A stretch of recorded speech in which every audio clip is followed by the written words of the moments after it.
1971 সালের মহান মুক্তিযুদ্ধে বাঙালি বা বাংলাদেশি মুক্তিযোদ্ধাদের পাশাপাশি ভারতীয় সেনাবাহিনী, ভারতীয় জনগণ আমাদেরকে যে সাপোর্ট করেছিলেন, যে মিলিটারি সহায়তা দিয়েছিলেন, তার জন্য আমরা অত্যন্ত কৃতজ্ঞ ভারতের প্রতি, ভারতীয় সেনাবাহিনীর প্রতি।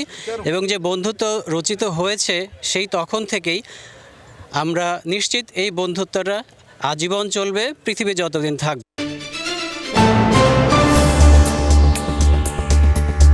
বিজয় দিবসে বজায় রীতি। ভারতের হাত ধরে স্বাধীনতা এসেছিল, কিন্তু বিজয় দিবসে ভারতের জন্য একটাও শব্দ খরচা করলেন না বাংলাদেশের অন্তর্বর্তীকালীন সরকারের প্রধান উপদেষ্টা মোহাম্মদ ইউনূস।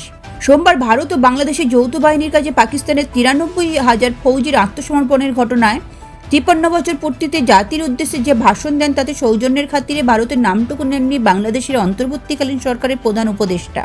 তিনি ভারতের প্রতি কোনো কৃতজ্ঞতা প্রকাশ না করলেও ভারতীয় জওয়ানদের স্যালুট জানিয়েছেন প্রধানমন্ত্রী নরেন্দ্র মোদী। তিনি বলেন, আজ বিজয় দিবসে 1971 সালে ভারতের ঐতিহাসিক জয়ে অবদান রাখা বীর জওয়ানদের সাহসিকতা এবং আত্মবলিদানকে সম্মান জানাচ্ছি। তাদের নিঃস্বার্থ আত্মত্যাগ এবং অবিচল সংকল্পই আমাদের দেশকে সুরক্ষিত রেখেছিল এবং আমাদের গৌরব এনে দিয়েছে। তারা যে আত্মত্যাগ করেছেন তা চিরকাল প্রজন্মের পর প্রজন্মকে অনুপ্রাণিত করবে এবং আমাদের দেশের ইতিহাস গেঁথে থাকবে। বিজয় দিবসের অনুষ্ঠান উপলক্ষে কলকাতায় এলেন 8 জন মুক্তিযোদ্ধা। বাংলাদেশের পরিস্থিতি নিয়ে তাদের একাংশের মত, পরবর্তী প্রজন্মকে হয়তো সঠিক শিক্ষা দিতে পারেননি তারা। তবে একাংশ মনে করছেন আওয়ামী লীগ সরকারের পতনের পরেও ভালোই আছে বাংলাদেশ। উল্লেখ্য, সোমবারের অনুষ্ঠানে উপস্থিত ছিলেন বাংলাদেশের এক ব্রিগেডিয়ার জেনারেল। তবে বাংলাদেশের কূটনৈতিক প্রতিনিধিদের কাউকে দেখা যায়নি ফটো উইলিয়াম অনুষ্ঠানে। আমাদের সংস্কারের যে আকাঙ্ক্ষা, সেটি বাস্তবায়নে প্রতিটি কমিশনই আমাদের জন্য গুরুত্বপূর্ণ। তবে নির্বাচন ব্যবস্থা সংস্কার ও সংবিধান সংস্কার কমিশনের কথা আমি একটু আলাদাভাবে বলতে চাই। কেননা এই দুটি কমিশনের সুপারিশের উপর প্রধানত নির্ভর করছে আমাদের আগামী নির্বাচন প্রস্তুতি ও তারিখ। এই প্রসঙ্গে বড় খবর হলো, প্রধান নির্বাচন কমিশনার সহ নির্বাচন কমিশন গঠন করা হয়ে গেছে। কমিশন দায়িত্ব গ্রহণ করেছে। এখন থেকে তাদের হাতে দায়িত্ব ন্যস্ত হলো ভবিষ্যৎ সরকার গঠন করার প্রক্রিয়া শুরু করার। তারা তাদের প্রস্তুতির কাজ শুরু করেছেন। তাদের হাতে অনেক কাজ। প্রথমে সবচেয়ে বড় কাজ ভোটার তালিকা হালনাগাদ করা। এটা এমনিতেই কঠিন কাজ।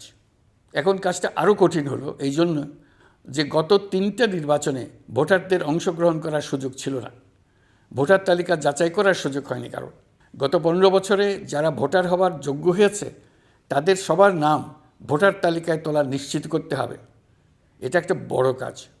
ছাত্র জনতার অভ্যুত্থানের পর এখানে গলদ রাখার কোনো সুযোগ নেই। দীর্ঘদিন পর এবার বহু তরুণ তরুণী জীবনে প্রথমবারের মতো ভোট দেবে।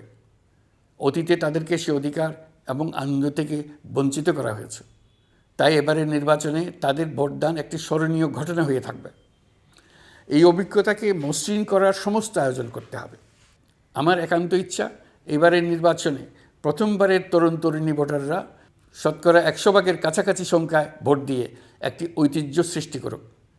নির্বাচন কমিশন এবং সকল সামাজিক প্রতিষ্ঠান ও রাজনৈতিক দলের প্রতি আমার আহ্বান, সবাই মিলে আমরা যেন ওই লক্ষ্য অর্জনে নানা প্রকার সৃজনশীল কর্মসূচি গ্রহণ করি। আর যদি এর সঙ্গে নির্বাচন প্রক্রিয়া এবং নির্বাচন সংস্কার কমিশনের সুপারিশের পরিপ্রেক্ষিতে এবং জাতীয় ঐকমত্যের ভিত্তিতে প্রত্যাশিত মাত্রার সংস্কার যোগ করি, তাহলে অন্তত আরও 6 মাস অতিরিক্ত সময় লাগতে পারে। মোটা দাগে বলা যায়, 2025 সালের শেষ দিক থেকে 2026 সালের প্রথমার্ধের মধ্যে নির্বাচনের সময় নির্ধারণ করা যায়।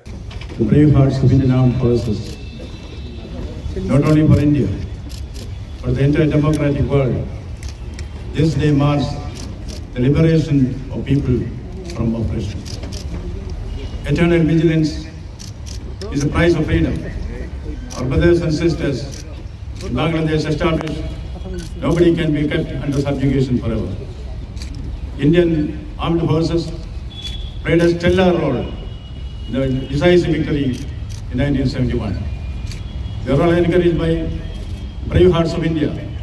We are all inspired by them, and we wish them best. India knows how to come together, keep together, work together. Coming together is beginning. Keeping together is progress. Working together is success. India, India, knows the way, India goes the way, India shows the way. Thank you. Bureau report, lottery সংবাদ।